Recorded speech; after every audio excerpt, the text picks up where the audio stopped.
Assalamualaikum warahmatullahi ta'ala wabarakatuh. Bismillah, alhamdulillah, wassalatu wassalamu ala rasulillah Muhammadin sayyidil mursalin wa ala alihi wa sahbihi ajma'in, amma ba'du. Ikhwana dan muslimin yang dimuliakan Allah dimanapun berada, pada kesempatan kali ini saya akan menampilkan salah satu video, kemudian nanti kita akan memberikan reaction ya, atau tanggapan. Kita saksikan dulu videonya sama-sama.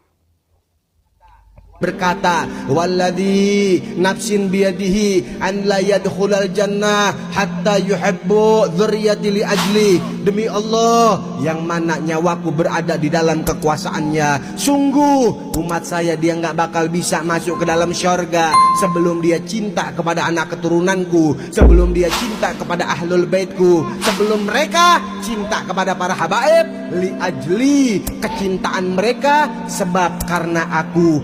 Bukan cinta kepada para habaib karena tuh Habib punya ilmu, bukan karena tuh Habib punya masa, bukan karena tuh Habib punya majlis, bukan karena tuh Habib banyak harta, bukan karena tuh Habib wajahnya tampan dan lain sebagainya. Yang dihukumkan oleh Nabi, cintai para habaib, cintai anak keturunan Nabi Muhammad semata-mata karena di dalam darah daging para habaib ada darah daging Nabi Muhammad sallallahu alaihi wasallam. Dari video tersebut yang bisa kita simpulkan begini, menurut saya ya, begini ya.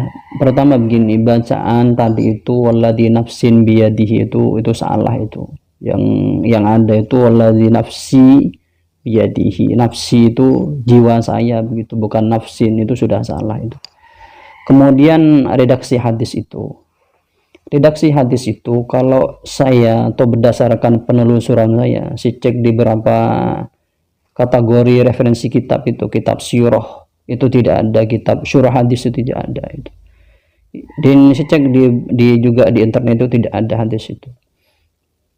Entah itu istilahnya itu dari mana saya kurang paham. Apa mungkin seperti video saya yang kemarin itu. Maksudnya hadis-hadis tentang masalah mubalaghah, tentang masalah mencintai ahlul bait itu ada di hadis-hadis Syiah begitu, atau di kitab-kitab Syiah. Kemudian video itu juga begini, ketika dia berbicara tentang masalah ahlul bait, dia selalu, atau yang kata yang disandingkan adalah habaib. Jadi itu seakan-akan memprivilege bahwasanya ahlul bait itu hanyalah habaib begitu, bukan yang lainnya. Padahal yang perlu diketahui oleh para masyarakat atau orang-orang awam, kalau kita berbicara tidak pada ibtalun nasab dulu, kita bicara begini, ahlul bait itu sebenarnya definisinya tuh panjang lebar, ulama menjelaskan itu. Yang intinya begini, kalau kita bicara tentang masalah ahlul bait itu setidaknya di Indonesia ini ada dua. Kalau kita berbicara secara bicara tradisi masyarakat, yaitu pertama sayyid dan sayyidah atau syarif syarifah, kemudian ketiga, atau yang duanya sama, sayyid dengan syarif itu sama ya, kemudian ketiga istilahnya itu adalah habib ini atau hubabah. Secara kedudukan semuanya ini sama, cuman dari ketiga istilah ini ada yang membedakan, ada sisi marketingnya. Kalau kita lihat para habib ini, itu marketingnya sangat bagus, itu diakui oleh teman-teman sebenarnya, marketingnya sangat bagus mereka ini. Kemudian begini, ada salah satu hadis yang tentang masalah bahwasanya seseorang yang membenci keluarga Nabi itu masuk neraka, itu memang ada. Tapi istilahnya itu kan, kalau tadi mengatakan kalau tidak cinta pada keluarga Nabi tidak akan masuk surga. Di sini beda. Yang ada itu adalah kalau membenci, yang ada di sini itu. Tapi sekali lagi hadis yang disebutkan tadi itu ya menurut saya tidak ada berdasarkan pencarian saya. Tapi kalau teman-teman ada yang menemukannya bisa ditulis di kolom komentar ya. Di sini ini di kitab Subulul Huda Warasyad ini keliru ya. Itu di sana ada hadis begini, walladzi nafsi biyadihi la yabghaduh ahlal baiti ahadun illa adkhalahu Allahun nar. Jadi bahasanya begini, demi jiwa saya yang ada di genggamannya, tidaklah seseorang yang benci ahlul bait itu kecuali Allah Ta'ala masukkan ke dalam neraka. Ini sebenarnya kalau dibilang searti dengan tadi itu ya mungkin ya dibilang ya searti, tapi ya maknanya berbeda sebenarnya, nanti pada penjabarannya itu berbeda. Kemudian begini, tentang masalah ahlul bait sendiri itu, siapa ahlul bait sendiri itu kan ulama berbeda-beda itu. Kita lihat saja, atau contoh saja dilihat di dalam kitab Al-Mawsu'ah Al-Fiqhiyah Al-Kuwaitiyah. Di sini ada ibarat begini. Walil ali itlaqun khasun fi ibarati sholati ala nabi wa alihi sallallahu alaihi wasallam. Fal aktsaruna ala anna al-murada bihim qarabatuhu alaihi salatu wassalam alladhi harumat alaihi musadaqatu. Jadi menurut kalangan besar ulama yang dikatakan ahlul bait adalah orang-orang yang tidak boleh menerima sedekah. Itu menurut kalangan ulama ya, kalangan banyak ulama. Kemudian waqilahum jami'u ummatil ijabati. Kemudian sebagian juga dikatakan ahlul bait itu adalah semua umat yang ijabah. Ijabah itu yang menerima atas risalah Nabi Muhammad SAW. Wa ilahi ma'ala malikun, dan pada pendapat itu juga cenderung Imam Malik.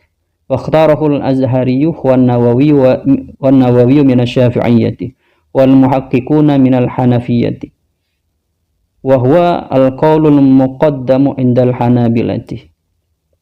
Jadi pendapat yang mengatakan semua orang muslim, gampangnya begitu, adalah pendapat dari yang anggaplah pendapat Imam Malik, dan yang dipilih oleh Imam Al-Azhari, Imam Nawawi dari kalangan mazhab Syafi'iyah, kemudian ulama muhaqqiqnya dari mazhab Hanafi, kemudian pendapat yang dahulukan di mazhab Hanabilah. Wa ibaratu sahibul mughni alu Muhammadin sallallahu alaihi wasallam asba'ahu ala dinihi.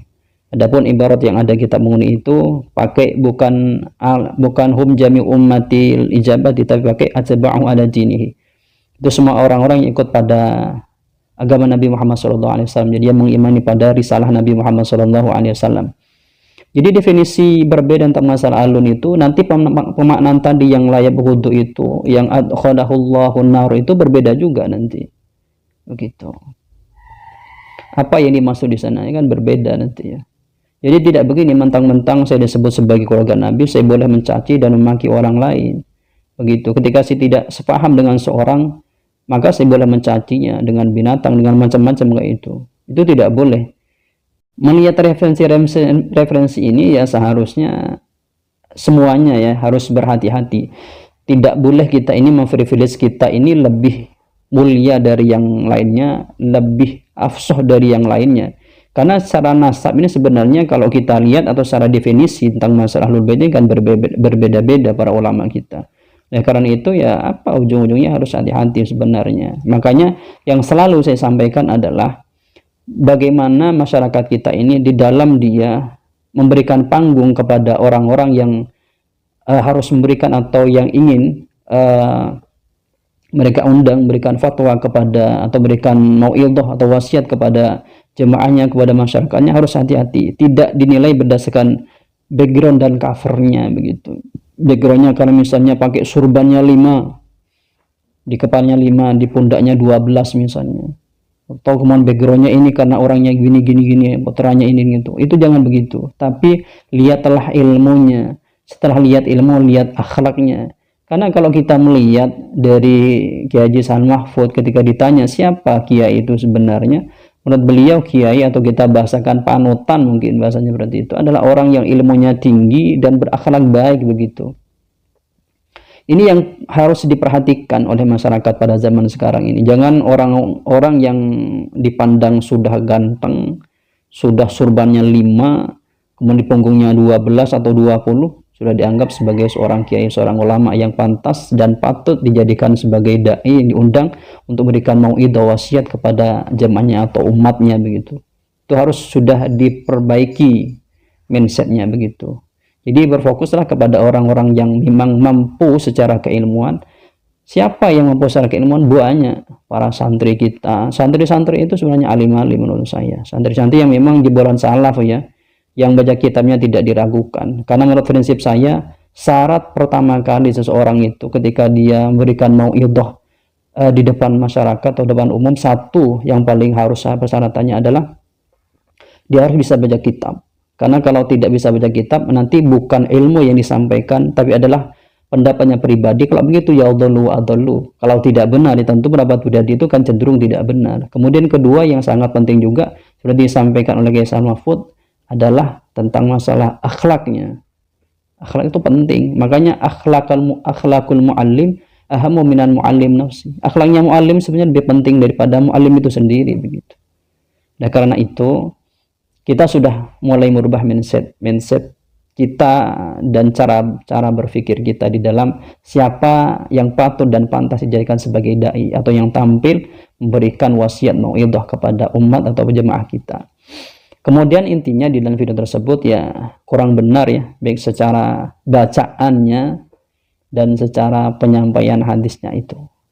Ya mungkin itu yang dapat kami sampaikan dari kami, kurang lebihnya wallahu a'lam bishawab. Assalamualaikum warahmatullahi taala wabarakatuh.